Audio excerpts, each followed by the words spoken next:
What's going on, guys? Welcome back to another episode of Sidewalk Weekly. I'm John. I'm Gianni. And I'm Jarrett. And every week we're going to be bringing you some of the hottest topics in EDM and everywhere else. But before we begin, big shout out to Dark Nebula with the comment about Shaq and Eliminate, the collaboration. Had no idea. Yeah, I had no idea either. A lot of bass artists, especially from the sets he plays. He plays a lot of, bass music. And a big shout out to Sato Matsuyaka for, complimenting our dance moves in the last episode. So if you guys haven't seen it, go check it out. Yup. And make sure to comment down below. And next week we'll be picking our favorite comments, and you'll be featured on the show. Update to all our Martin Garrix fans and if you didn't watch last week's, go watch our last video. We talked briefly about how Martin Garrix unfortunately did end up breaking his ankle during a set. Yeah. But we did get an update. So unfortunately, he does have to cancel all of the shows. Wow. Yeah. He's going to have to go do surgery. It was pretty bad. Oh my gosh, all the support that Martin Garrix got. Yeah. Dude, it was amazing. All of his fans Such were great fans. telling him, you know what, take all the time you need. I thought that was so cool. That's really awesome. Yeah. Main topic, we got a big one today. Oof. Zedd Matthew Koma debate. Yes. Spectrum just had its 7-year anniversary. So Zedd posted on Twitter. Then Matthew Koma started this with saying, "You're welcome." Then he put his whole side of the story, titled it Dear Zedd, Right and had off the these wall. 4 notes of pages just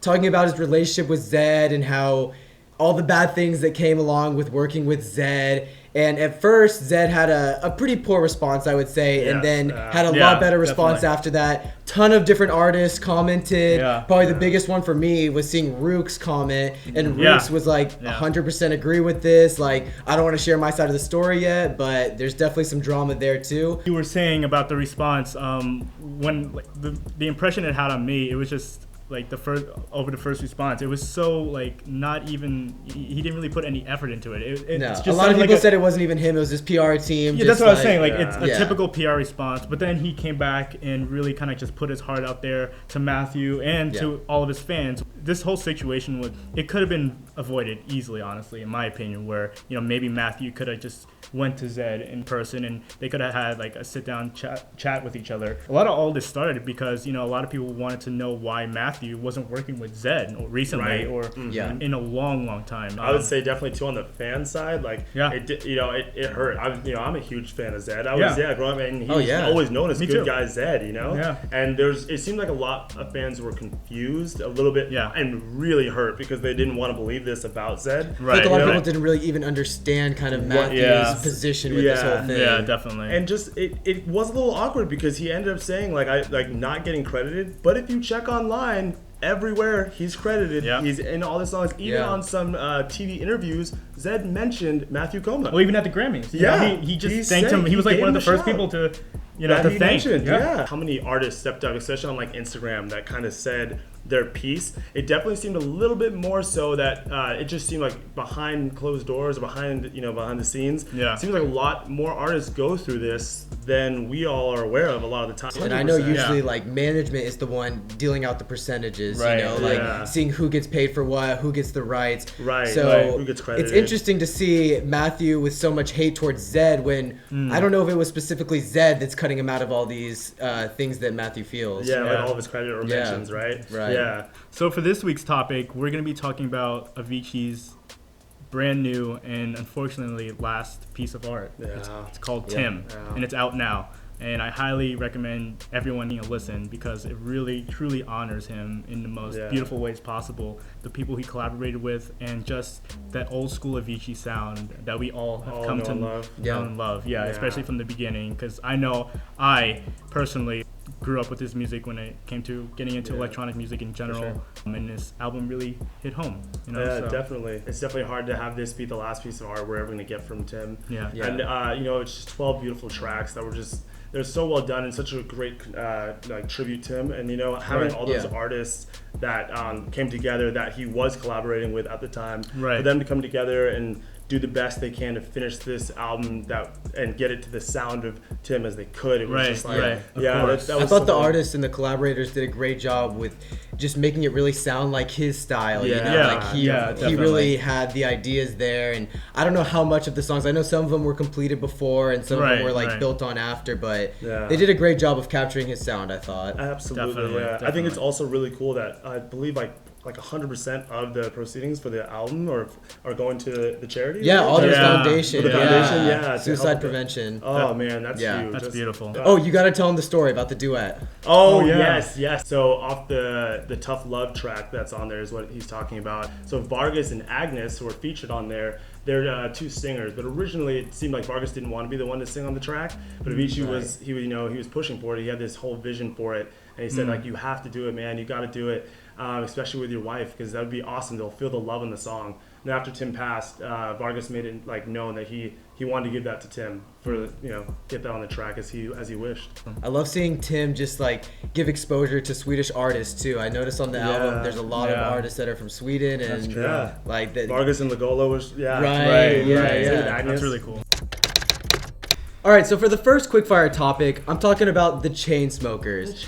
Now, they just announced that they're done with DJing for their tour. The only chance you'll be able to see them play a DJ set is at their Vegas residency. They're going full band. Now, they said they're going to be having some different like analog synths up there with them. They're going to be using Ableton to kind of mess around with a few different things. The next quickfire topic is about Porter Robinson. He's going to be hosting a booth at the upcoming Second Sky Festival, and it's going to be giving you a lot of information about the Malawi Fund organization. And this was due to, in 2016, his 17-year-old brother was diagnosed with a rare form of cancer. I'm definitely going to donate.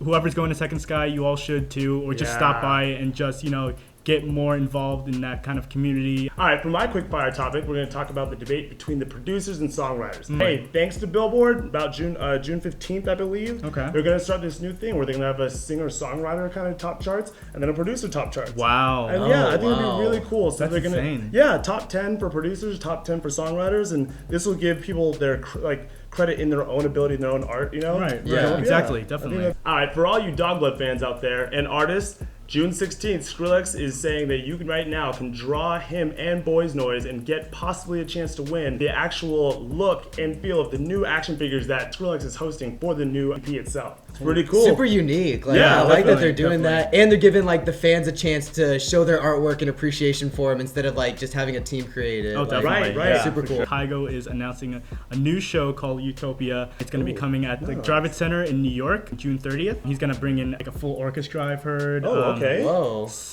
He's going to bring in Cirque du Soleil. Cirque du Soleil. That, and it's basically like one of the biggest circus acts ever, and they perform a lot of amazing stunts. They got a lot of publicity in Vegas, and there's going to be Kiara is also going to be at the show as well, and many more. So that's going to be really interesting to see how that turns out. I think it's a really unique kind of show. So for another quickfire topic, Jillionaire of Major Lazer, after 7 years of being with the group, decided to leave, and he's actually going to be replaced by Ape Drums, if some of you know him as a producer. Now, it's pretty crazy. There's a promise of a new album coming this summer, so it's going to be very interesting to see how it sounds with Ape Drums instead of Jillionaire now. Yeah, Ape Drums is a really unique producer. He's been in the game for a while now. So for my hit this week, NASA is going to be asking people to submit music so that you can be featured on their road trip to space. No way. Yeah, so they're just go ahead and submit us your music, and we may be listening to it on our way to the moon in 2024. I hope Flume's doing it. Right? Flume is sending 12 mixtapes to them. Oh my god, that's what all I'd be listening to, Flume, Porter Robinson, all those crazy people, but very experimental. Lines to them. Oh my god, definitely. I mean, what do you guys listen to on your way to the moon? Yeah, right. So for my hit of the week, I don't know if you guys have ever heard this amazing, cute little artist named Lil Hank, but he is a cute little Pomeranian from South Dakota. And I know, right? Jesus, he's making bangers and stuff like that. But his recent EP called EDM's Last Hope, which is out now on Monstercat, he checked with the team, and apparently they have raised over $1,500 in the Animal Disasters Support Group. Wow. And which is amazing to me. I'm like, whoa, that's crazy. And he's just this cute little fluff ball full of bangers, and it's oh my god, he's so cute. So that'd be really cool. What? If anyone out there who's listening to this, if they could comment their best like name for his next like track. Like exactly. Something, Oh, yeah. That'd be super fun. I just thought like EDM's Last Hope, like that's genius. That's so cute. That's awesome. There's so many possibilities with this cute little fur ball. So I'm like, I'm excited for it. My hit of the week, we've got a new festival opening up and brought to you by Tomorrowland. Oh wow. Yeah. Oh, no way. Okay. So if you can't make it to Tomorrowland is hosting a festival October 17th through the 18th. And it's going to be basically a 15-year recap of everything they've done for the last 15 years. That's insane. Where's it going to be? It's in Amsterdam. It's going to be in Amsterdam, okay, cool. out there. And what's cool is you're going to get big names. You're going to get people like Steve Aoki, Tiesto, Armin van Buuren will be out there. Yeah, and much, much more. So definitely something to be on the lookout. If you haven't been out there, it's a little bit cheaper, I heard. So that way maybe it's a little bit more affordable for the festival goers. Definitely. But, something to look forward to. Can I make this heat wave my miss? Yeah. Swedish House Mafia cancels Ultra Korea, and they were the headliners. What? I know. It's such a bummer, too. Oh, boy. And the worst part is it was so last minute that they couldn't get anyone else to cover the set. So unfortunately, Ultra had to issue refunds to all the festival No goers. way. Yeah. People who bought the Sunday ticket got the full refund. Wow. 3-day festival goers, I think, got partial refund. Not a good look, though. I think this might be the second show they had to cancel. Well, if you think about it, first they're really whack merchandise, and now and now this. Yikes! That's a big yikes to me. The other hard part too is Ultra. Martin Garrix also had to cancel, but that's obviously for the reason of That's his true, broken ankle. Yeah. But for Swedish House, we don't have anything yet on that. Some comeback they're making. Right? So for my miss of the week, a guy named Pete Townsend took 20 tabs of LSD at this random festival. I did hear something about this. Yeah. And then posted it on his Twitter. Obviously, Like, are you serious? Obviously, thank the Lord he's alive. Yeah, it is a definitely. miracle. It's a miracle for sure, Oh but my what God. an idiot. Yeah. Didn't they? I'm pretty sure security and people found him via Through Twitter. Through Yeah, Twitter. definitely. Oh my gosh. They Why told- would you post that? Yeah, they told him like they got his full name and everything, and if they see him at the festival next year, he's gonna be immediately arrested.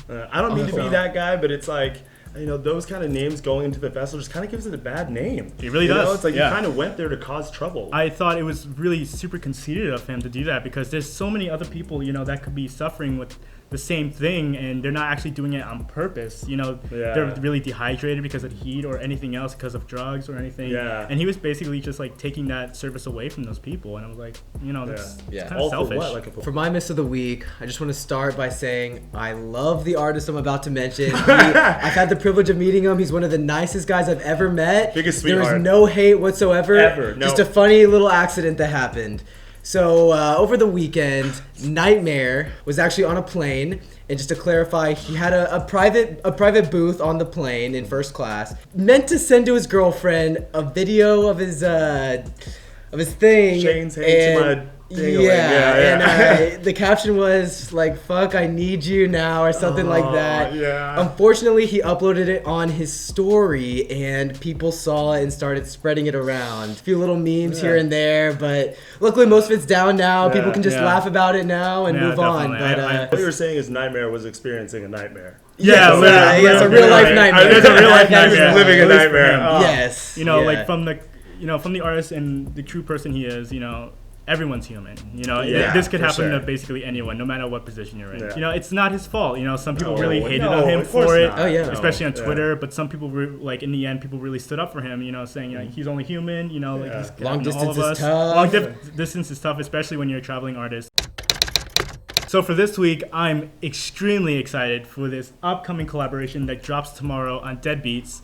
It is a collaboration between Zedd and Drulu. Hey. I'm a really, collab. oh my god, it's basically like Dead Beats and Bitbird Mixed coming Bitbird, together. Oh my right. god, Wow. Drulu with their amazing sound design and their percussion and just like very like playful kind of rhythms and melodies, and then with Zedd hard heavy bass and just their, Oh, yeah, it's gonna be their sick. really Wishbone airy melodies, atmosphere. too. Yeah, Yeah, definitely. definitely. Coming together. So for what I'm excited for this week, I hate to say his name again, but Skrillex, another collab with Troyboi this time. Whoa. Yes. Now, this was previewed on the way to a show. Skrillex just had it on an Instagram live feed, but Right. super sick song. Not the best audio quality we got from it, but from what I heard, it sounds really cool. So I'm pumped. Wow. That's going to be awesome. Am I looking forward to the man himself, San Holo, finally gave us a little look at a new song dropping. No June way. 13th. Yep. All right. Yeah. Yes. Be on the lookout for that June 13th. I think it's going to be an absolute hit coming. Hey guys, thank you so much for watching this week's episode of Sidewalk Talk. And don't forget to follow the handle at Sidewalk Talk. And hey, leave us a comment below and also hit that like button if you like this video. Thanks guys. Have a good one.